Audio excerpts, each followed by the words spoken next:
વિદ્યાર્થીઓ અને વાલીઓ જેનઝી એનટીએને કામે બરાબર લગાડી દીધા છે અને એડવાન્સ એક્ઝામિનેશન સિટી જે છે તે હમણાં જ ડિક્લેર કરી દીધી છે. હજુ તો 21 તારીખને ઘણી વાર છે અને એડમિટ કાર્ડને પણ વાર છે, પણ જેનઝીથી એકદમ ભયભીત છે સરકાર અને એનટીએ. એટલે એનટીએ ડિક્લેર કરી દીધું છે કે તમે તમારી એક્ઝામિનેશન સિટી એ ચેક કરી શકો છો.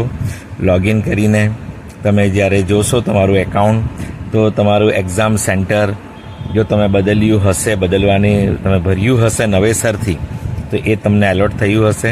અને નહીં પણ ભર્યું હોય તો પણ એક વખત ચેક કરી લો. બની શકે કે એ લોકોએ રીશફલ કર્યું હોય કે બધાને જે કોમ્પ્યુટરથી સિલેક્શન થાય છે એટલે ફરી બધાને સીટ એક્ઝામ સેન્ટર એલોટ કર્યું હોય, એટલે તમે ચેક કરશો ત્યારે જ ખબર પડશે. જેમણે ચેન્જ કર્યું હતું એમને પણ, અને જેમણે ચેન્જ નથી કર્યું એમણે પણ ત્યારે જ ખબર પડશે જ્યારે જોશો.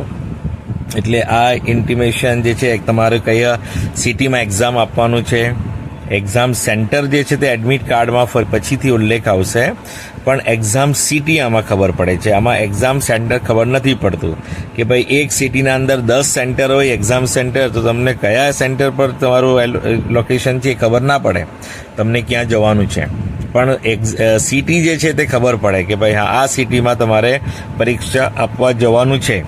જેથી તમારે ટ્રેનની બુકિંગ કરવી હોય કે તમારે આવવા જવાની વ્યવસ્થા કરવી હોય, એ તમને તમારી અનુકૂળતાએ તમે કરી શકો.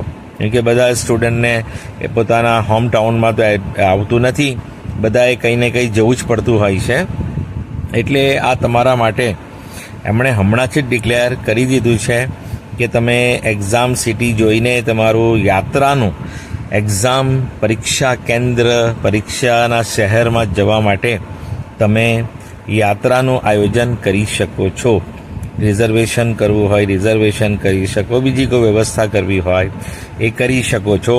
પરીક્ષા તો 21 જૂનના જ થશે, બરાબર. હમણાં સુધી એ જ કહી રહ્યા છે અને હવે એ જ થવાનું છે કે પરીક્ષા પોસ્ટપોન ના થાય. એટલે હમણાંથી એમને એક્ઝામ સિટી ડિક્લેર કરી દીધી. એટલે જેનઝીએ બરાબર બેવડાવી દીધા છે. સરકાર પણ ડરી ગઈ છે અને એનટીએ પણ ડરી ગયું છે. ધર્મેન્દ્ર પ્રધાનની રાજીનામાની માંગણી ચાલુ છે. 7 દિવસમાં આ જેનઝી કહે છે, પેલા કોકરોચ પાર્ટી, એ કોકરોચ પાર્ટી મતલબ યુવા પાર્ટી, બધા યંગ જનરેશન, બધા સ્ટુડન્ટ્સ જ છે બધા. તો એ લોકોનું કહેવું છે કે 7 દિવસમાં જો ધર્મેન્દ્ર પ્રધાન રાજીનામું નહીં આપે તો અમે આખા ભારતમાં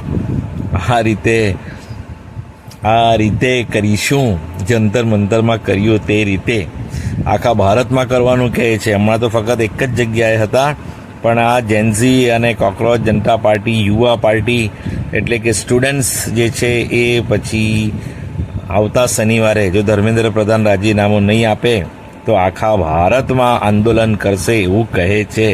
હવે જોઈએ શું થાય છે. ધર્મેન્દ્ર પ્રધાન જો રાજીનામું આપી દે તો કદાચ આ આંદોલન જે છે એ ના થાય, પણ હવે નહીં આપશે તો પછી દિવસે દિવસે પ્રોબ્લેમ વધતા જશે એવું લાગે છે. ચેનલ સાથે જોડાયેલા રહેજો, ચેનલને સબસ્ક્રાઈબ કરજો, જેથી દરેક વિડીયો તમને તરત મળી જાય. નોટિફિકેશન પણ ઓન રાખજો.